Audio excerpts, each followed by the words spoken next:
Vamos a continuar en Alba Cecilia en directo. Antes agradezco inmensamente a nuestros amigos de Óptica Berlut. Ellos están en el estado Táchira, son emprendedores, pero llegan a cualquier rinconcito de tu casa. Tus lentes, perfecto, le mandas tu fórmula y ellos te lo mandan a tu casa. Qué maravilla, ¿no? Eso definitivamente es emprendimiento venezolano. Vamos a continuar con Gerardo Blay.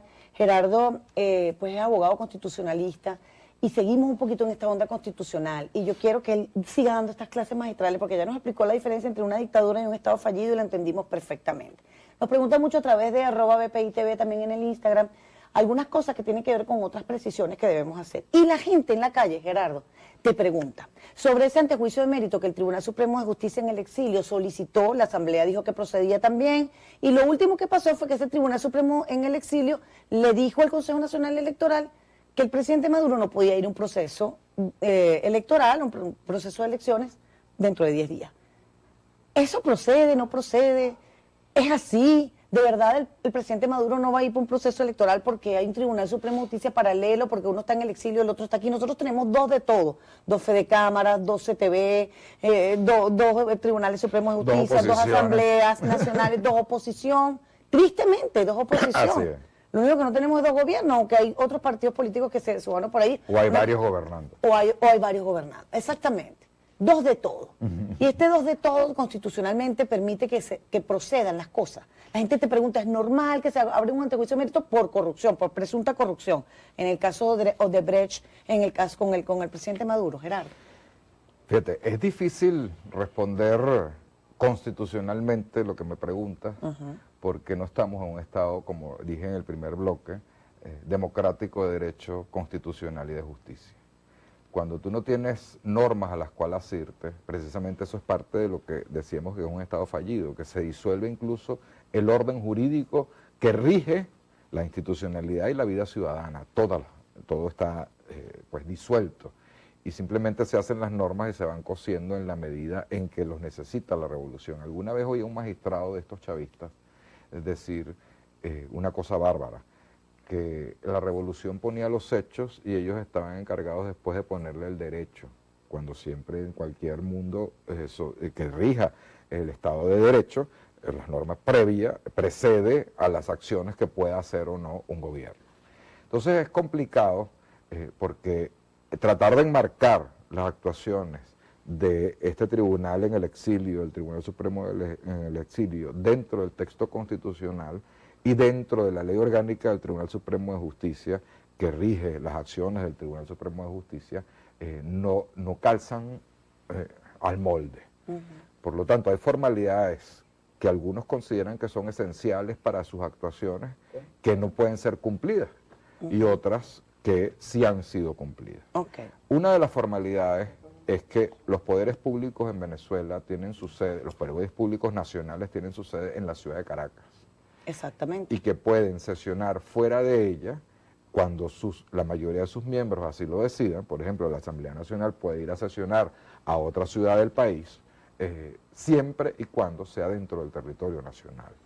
Pero claro, aquí tenemos situaciones fácticas o de hecho que impiden, por persecución política de parte del régimen, que impiden que los magistrados nombrados por la Asamblea Nacional puedan constituirse y sesionar, no solamente en su sede natural en la ciudad de Caracas, sino en cualquier parte del territorio nacional, y han tenido que salir al exilio.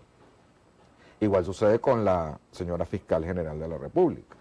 Entonces, tenemos una institucionalidad funcionando en el exterior por cuestiones de hecho, por persecución política, por sobrevivencia, y otra institucionalidad, la institucionalidad de la revolución o del régimen funcionando en el país. ¿Hay algún ejemplo en el mundo que pueda compararse con esto que estás comentando en Venezuela? Yo no lo recuerdo, puede ser que haya existido, pero yo no lo recuerdo.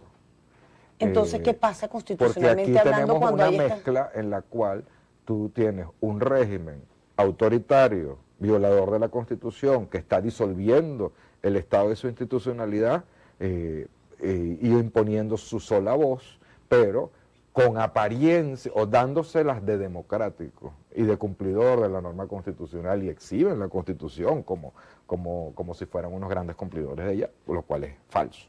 Entonces no tengo ningún precedente, puede que existan. Claro. No sé si pasó no sé, la República Checa, lo que era la Checoslovaquia, antes de su división, y en Yugoslavia, antes de su disolución, etcétera. Pero en este momento no recuerdo ningún caso en específico como está planteado en Venezuela. Entonces, hay formalidades que exige la Constitución y la ley, por ejemplo, despachar y sentenciar y hacer todos los procesos en Venezuela, que por violaciones directas del propio gobierno, que es el que está siendo encausado, el presidente de la República, que es el que está siendo encausado por ellos, no han podido hacer en Venezuela. Han tenido que hacerlo en el exilio.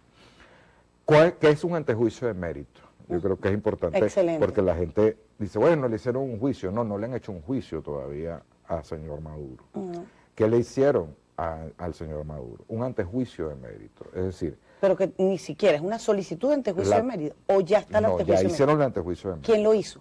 El Tribunal Supremo en el exilio. ¿Y la Asamblea Nacional aquí en Venezuela? Voy a explicarte cómo llega a la Asamblea Nacional. Excelente. Un antejuicio de mérito es un sistema de protección para altos funcionarios públicos, llámese presidente de la República, llámese diputados de la Asamblea Nacional, llámese ministros, llámese alto mando de la Fuerza Armada Nacional, están enumerados en la Constitución. Magistrados del Tribunal Supremo de Justicia, rectores del CNE, fiscal general de la República, contralor y defensor del pueblo. Creo que esos son y los gobernadores, son los que tienen esta prerrogativa. ¿Qué es esta prerrogativa? Una prerrogativa de protección para que un alto funcionario público no sea demandado en todos los tribunales o en cualquier tribunal de instancia del país e impida el ejercicio a cada rato con acciones judiciales, el ejercicio de sus funciones públicas, dado que hay que proteger que, esa es la teoría constitucional, que el funcionario de alto rango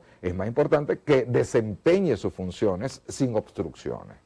Por lo tanto, en la Constitución, esta y la del 61 y algunas otras anteriores, previeron este mini juicio, que es un proceso en el cual, a instancias del Ministerio Público, en un alto funcionario como el presidente de la República, para ser juzgado, debe primero probarse o darse indicios suficientes de que hay causa para poder comenzar un juicio. Por eso se llama antejuicio.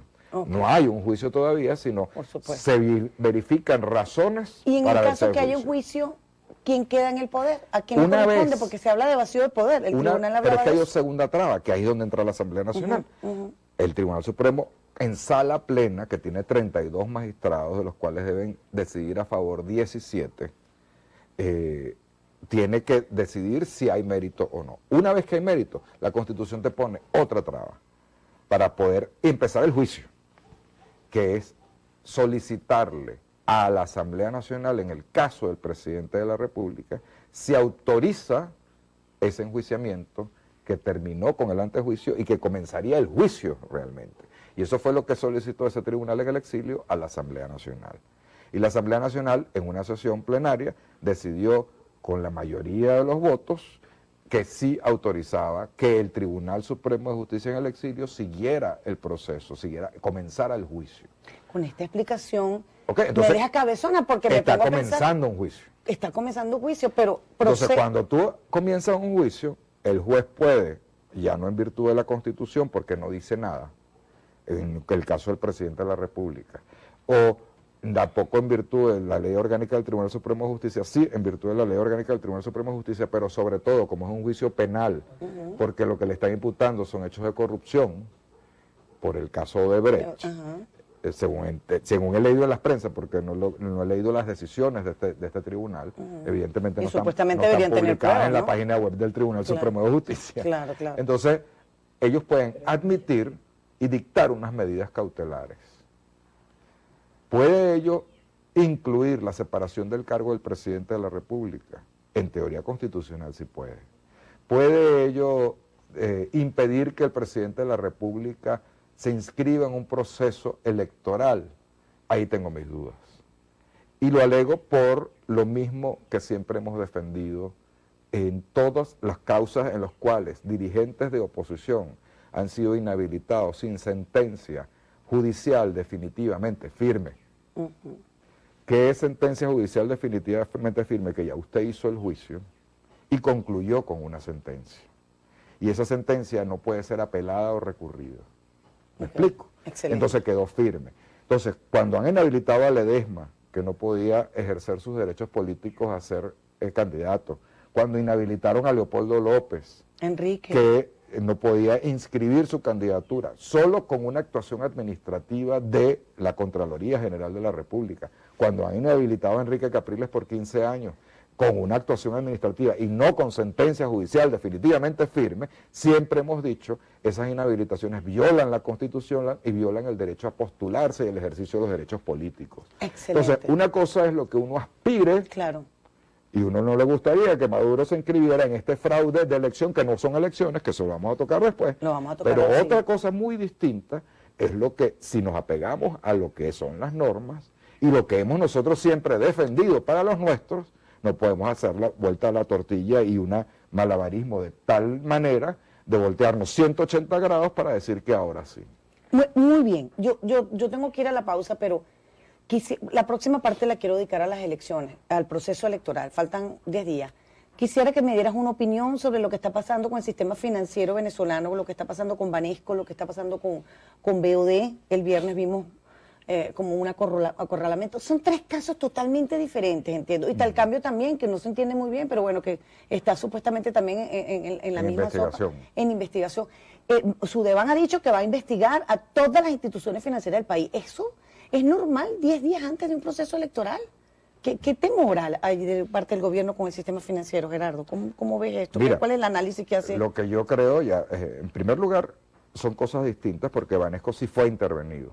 Sí. Por Sudeban por 90 días. Ahora, la intervención de Banesco es absolutamente ilegal. ¿Por qué? Porque no está dentro de ninguna de las 3 causales que le permite la ley venezolana a Sudeban intervenir un banco. Lo que ellos han dicho como supuestos de hecho para haber producido la intervención a puertas abiertas y detener a toda la junta directiva y nombrar a una presidencia y una junta directiva interventora, no está dentro de la ley. Los supuestos de hecho son muy específicos y ellos han dicho que esta intervención es porque se estaba prestando para el efectivo y las transacciones y las remesas y las cosas estas. Yo creo que esto es una intervención absolutamente política. Y la prisión para 11... Y no es jurídica. Y para 11 personas que trabajan la prisión, el hecho de detenerlo de la forma como lo detuvieron, lo llamaron a interrogarlo y lo dejaron preso. Fue primero la carreta y después los caballos, y no al revés, como debe ser. Es decir, los llaman a una reunión en Sudeban, se presenta la policía política, se los lleva detenidos, y al día siguiente, el Ministerio Público de Tarek William Saab, el señor abogado Tarek William Saab, es que sale declarando, estoy en este momento solicitando las órdenes de aprehensión para esta junta directiva. Bueno, entonces, ¿por qué se los llevaron presos antes de existir unas órdenes de aprehensión? Hay confesión de parte, relevo de prueba. ¿Y a qué le teme el gobierno entonces? El gobierno hizo una actuación y detenciones ilegales, ilegítimas, sin orden judicial, y después produjo las órdenes judiciales. Esos pastichos se dan cuando ejercen ellos, y además lo confiesan, lo dicen abiertamente, cuando no existe separación de poderes y nadie cumple la ley en Venezuela, ni siquiera las instituciones. Alguien me dijo, Gerardo, que los venezolanos estábamos viviendo de la fe, y eso es verdad, pero de la fe también explicaban que era de las finanzas extranjeras, o sea, esas remesas que están mandándole a los venezolanos también nos las van a quitar porque dicen que van a crear una bolsa especial para eso. Un economista que yo respeto mucho, que es Adrúbal Oliveros, él me dijo que para el año pasado las remesas en Venezuela significaron 1.500 millones de dólares. Un gobierno que no tiene entradas quiere echarle mano a eso. Claro. Pero que la proyección para este año de venezolanos que se han ido, que se han tenido que ir forzados, pero que le mandan $50 a su abuelita o a la mamá, o $100, el que puede un poquito más, podrían estar calculando la proyección de ellos a 4.500 millones de dólares. Bueno, 4.500 millones de dólares a un gobierno que no tiene sino los petros, se imaginarán si no le quiere echar mano. Así que yo creo que debe estar muy vinculado a esto, a todo el sistema, a meterse sobre todo con Banesco, que maneja el 40% de todas las transacciones electrónicas del país, que tiene una cartera de clientes de 6 millones de venezolanos, que unido a lo que ellos tienen con la banca pública, incluyendo el Banco de Venezuela, pues comprendería alrededor de un 70% del control bancario del país. Entonces, eso Esto es un dacazo, pero yo creo que además está hecho dentro de la campaña electoral para echarle la culpa a alguien de la hiperinflación, de que no hay efectivo, y entonces se lo tienen que De la echar a... reconversión Entonces, monetaria. se unieron como todas las cosas juntas, se unieron todo al mismo tiempo, pues. En la oportunidad de su campaña electoral, que no se siente en el país, pero que ellos están en campaña, con las ganas de vender que hay un culpable, como pasó con DACA, en campaña electoral. Qué sabroso conversar con Gerardo, porque él habla de todo un poquito. En la próxima parte vamos a conversar con él sobre las elecciones. Y Gerardo ha sido un hombre muy activo, siempre muy colaborador con la Mesa de la Unidad Democrática.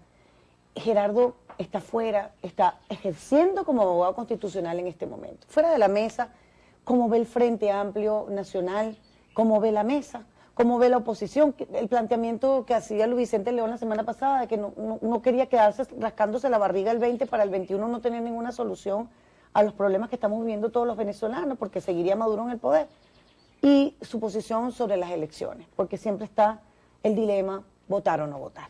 Venimos en solo minutos con Alba Cecilia en directo a través de BPI TV.